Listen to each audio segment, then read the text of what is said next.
So now I'm going to show you how to use the revisions on the Google presentation document.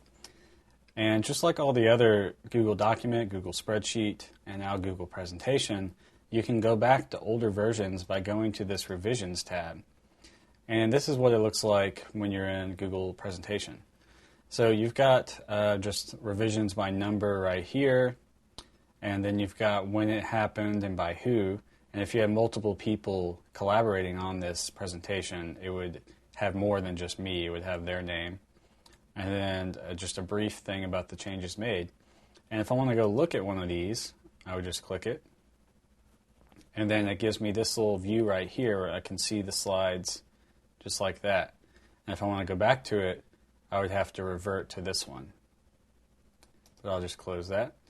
And then let me go all the way back right there, and if I want to go back to that, I just revert to it.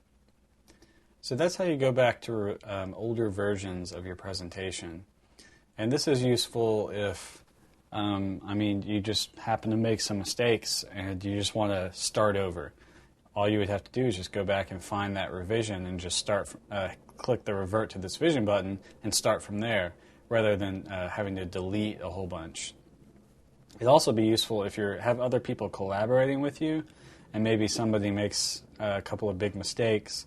You can go back versions and change that. So that's how the revisions work on Google Presentation.